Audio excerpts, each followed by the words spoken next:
So what is justice? Yeah, what is justice? Concrete injustice. In the city.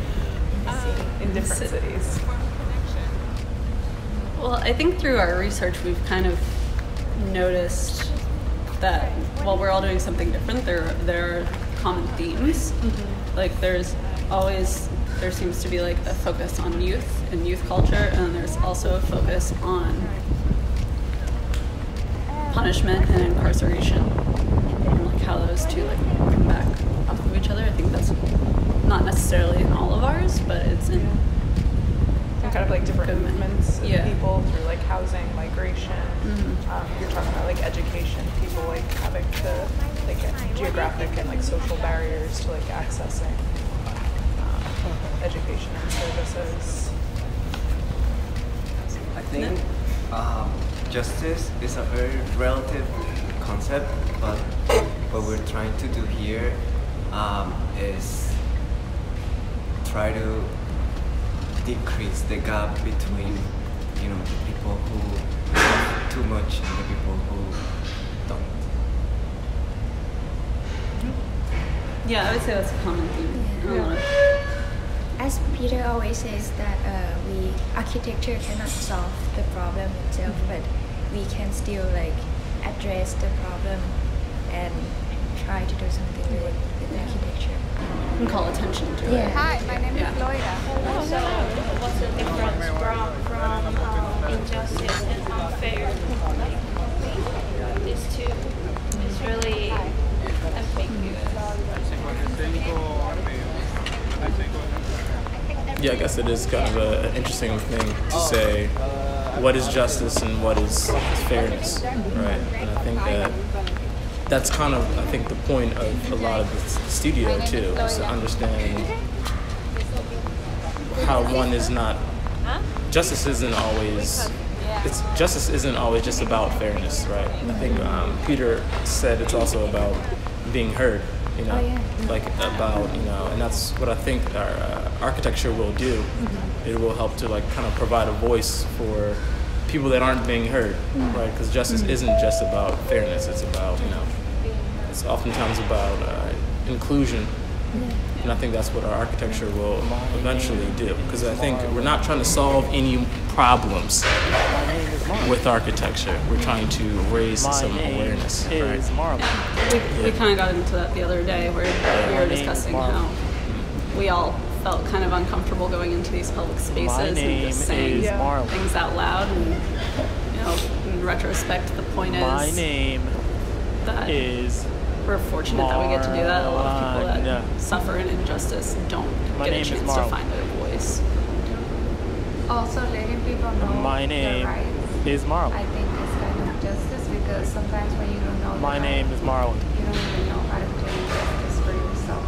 My name is Marlon. And we, humanity as a community, have created all these different systems, but we have figured out and noticed that these systems are all in some way broken, and where architecture will be our medium to address the problem and maybe even try to change how the system works. So in Taiwan, there's a huge difference between society's expectation and judges' decision about the trial results.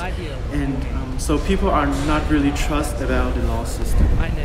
So according to their social status, teenagers in Bogota are being exposed to criminal activity and poor education system. This directly impacts the rate of juvenile first offenders. Migrants coming into Palermo in Sicily are often exploited by the mafia and shut out of the economic and social life of the city, and it makes them a target in the eyes of the public. There are two problems happen now in Stockholm. One is housing crisis, which that Swedish young people and some immigrants could find a affordable house, so they have to seek for black market. Second one is the community conflict with different race that Swedish have some protests about like living with immigrants. focusing on the informal settlement, eviction, and the injustice in the right of basic human needs, which is the place to live. The disproportionate funding distribution in the Chicago school district is so diverse that it's setting up its lower income students for failure.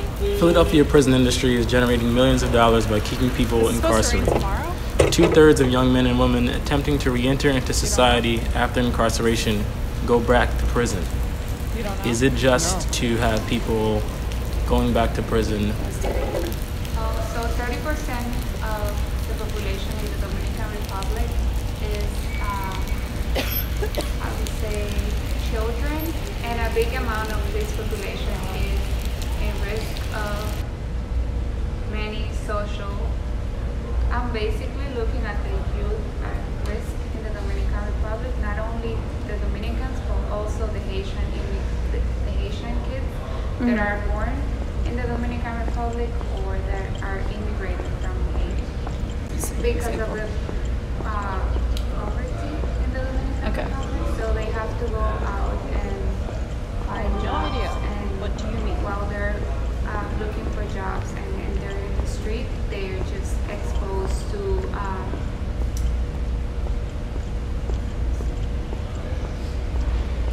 violence, criminal activities.